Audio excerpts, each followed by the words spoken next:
reading your bio, I don't think you were a girl for very long. It sounded like you were tomboy. Everybody accepted you as a boy. You started changing, and you're like, I don't want this. Yeah. Your parents called you Buck, Yeah, right? yeah, totally. My parents are raised me as a boy. I mean, they have a lot of guilt from it. They think they fucked me up. Not even. You know, like I have 2 sisters. Why didn't they do that with my sisters? Right. No, they clearly felt that I was a boy until I got 16 and all the shit started. You know, with puberty and all that crap. All that fun stuff. Oh god, nightmare for a dude. Yeah. And then my parents too. They're like, Right. you gotta stop calling him Buck. And you know, their friends were like, you know, chastising them about it. You gotta stop treating her that way. She's a girl, not a boy. Even here in California, in La La Land, it was happening. Like, Oh yeah. You weren't in Idaho. Like, No, totally. Wow. No, but back then, you know, that was like, you know, 30, 40 years ago. It's like people did not get people like me back then. And so then I was a gay girl for a long time, and that was always weird, and I never felt that way. And then my gay community didn't accept me when I said, I'm a dude. They were like, huh? And then when I did my change, when nobody else was even thinking about doing something like that, it totally fucked everybody up. It did not. All my lesbian friends stopped being my friends. I was going to ask about that. Wow. Have you ever talked to Patrick Khalifa yet about? Oh yeah, Pat. The thing is, I grew up here, and the funny thing is like all of my so-called dyke and lesbian friends, all of them just couldn't deal. They just couldn't deal. I was a traitor. I was whatever the fuck their trip was. I don't really know. Well, they can't even handle bisexuals. So. Yeah. I'm sorry. You're totally right about They had former lesbian friends Yes. who had Very issues with my judgmental. own orientation Yeah. changes. Yeah. Very judgmental. The funny part about the story is, 20-something years later, hey Buck, what's up? Yeah, I'm thinking about having to change. Do you know how hard? This is when the whole being grateful stuff comes in. You have to ground yourself. Okay? It's either motherfuck you, or you know what? I just have to go with the flow. I was ahead of my time. I was ahead of my time, and it's just the way it is. But I find that quite funny. It's like, hey, I want to have a change, but 20 years ago you were a freak. Oh God. Well, I was going to ask you. We had talked about the Porno for Pyros video, and I was going to ask you if you mind talking about it. No, totally. It seemed so prescient, like not prescient. What am I trying to say? It's an intelligent video. If you guys don't know what it is, Perry Farrell, when he left Jane's Addiction, formed Porno for Pyros, and they have a music video called "Cursed Female" that Buck is like featured prominently in. But were you still? Had you started transitioning? No. You were still a lesbian. I was still a lesbian. But you But don't I know didn't it really from identify as a lesbian. I identified as Buck. I was me. You know what Yeah. I mean? Like it wasn't even though those are the people that I was around, just because that's how I kind of, those The video is accepted like a me. street hustler, Yeah, totally. It sort of kind of was about my life in a way, because I did end up being on the streets, and I did end up being a hardcore drug addict, and I was out of my mind, and because of that I had to fuel my drug addiction. I started to prostitute right across the street. Right across the street was my very last trick at the Palms, that was my very last trick, and that's when everything sort of like hit the fan for me. I knew that if I didn't get sober and I didn't get my shit together, I was not going to make it. And through my sobriety is when I realized I had to become a man. Before that I didn't know, no one knew. I kept telling therapists or people I would talk to, I feel like a guy. And they're like, well, you're just a very male-identified female. Huh? What? I feel more mixed up. You're not lay people, but we're lay people, and we're like, no, we get it. How come the professionals didn't get totally. it? Like, Yeah, because 20 years ago they didn't get shit. Therapists didn't have. There were no tools to deal with transgender, kids or adults. They don't have it, and it's fascinating to me. And even now, I mean, some therapists have those tools available to them Yes, and decide whether or not to use them. Yes, Right. True. Very true. Very true. And as someone who actually attempts to further the education of therapists, what would you say? What would you do if you get to sit and talk to a group of therapists and say, here's the deal. This is how you should really be handling this. So that is also something that I do now, is I do speak out of places where I get to talk to maybe people who are going through school or already therapists who are continuing their education. I really like to talk to them about my life and where I got to, and then what I like to say is, you need to have an open mind. There is no such thing as just male and female, and there's no such thing as gay and straight. There is a billion more things between that, I guarantee you. And so you just need to understand when this person is telling you, I feel male or I feel female, what does that really mean? And to not put your own judgment. My therapist put her own judgment call on it. She was gay. She was a gay woman, and she obviously, I really feel like, looking back on it, she first of all didn't have the tools. Second of all, didn't want me to become a man.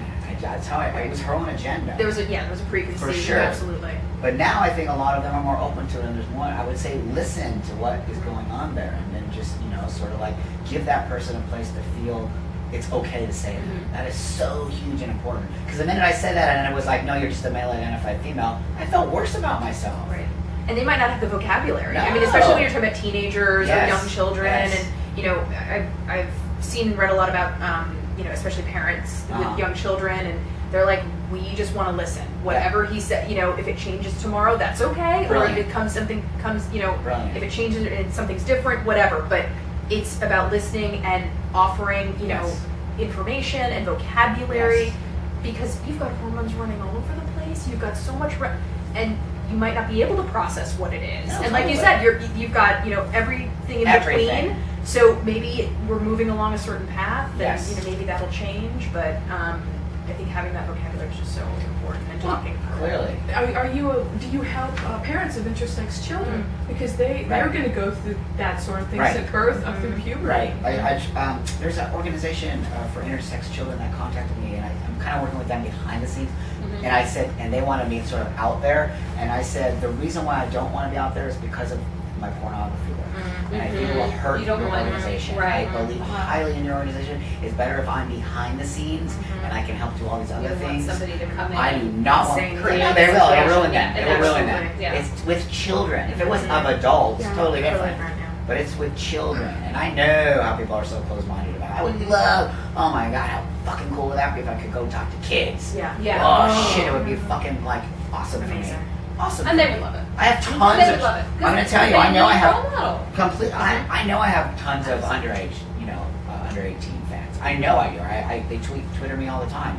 I don't respond because I feel very horrible about it. But I do have my Buck Angel Entertainment website, which is my speaking website and my vanilla website. And a lot of times I send them there and have them send me emails to talk with me, because then I feel more comfortable talking on that platform as opposed to my porn. Anything that has anything to do with my pornography, I completely stay away from that situation.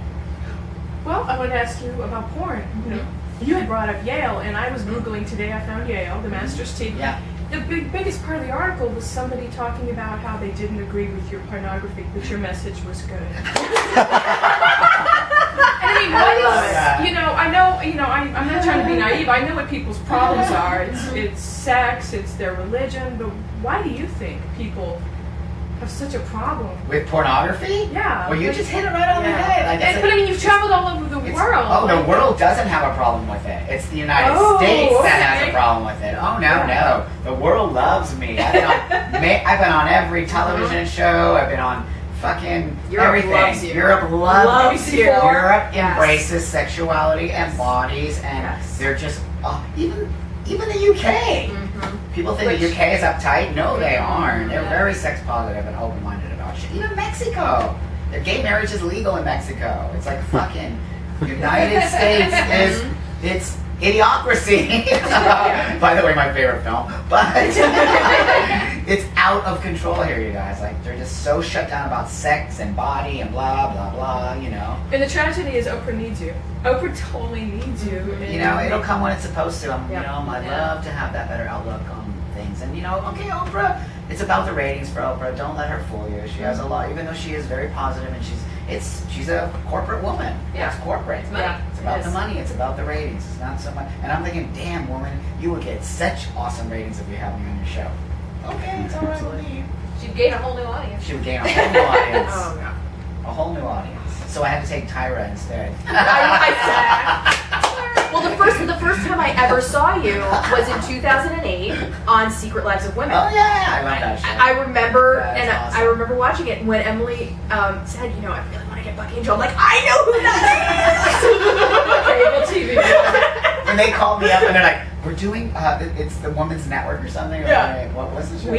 Is it on We? It's Yeah, on, it's on yeah, it's on Wii. Wii. Yeah. Like women porn stars or whatever Yeah. it was, and then I was like, but I'm not a woman. and they're like, and then I thought, I said, it clicked in my head, but it'll fuck it up. And I'm like, okay, yeah, I'll do it. And that was the year that you got the AVN award. The year before that. The year before Yeah. that was the year, and then you were nominated from 2008 to 2010.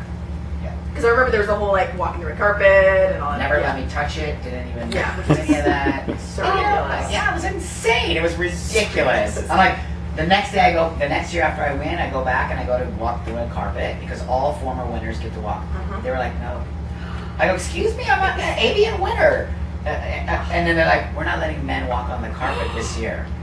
And then there I see some guys walking on the carpet. No, they're fully anti-trans. Yeah. The trans award gets the last thing. Like, they're just, even though, do you know trans porn is the #1 selling porn in all of adult? Oh, I I believe it. believe that. Yes. I'm looking at it, so Yeah, I we know were it's the last to get our awards. Wow. We have to sit like, it's fucked up the way At they the do back it. of the bus. You're in the back. You're in the yeah. It's totally true. Like, holy crap, it's really fucking gross. Like, whatever.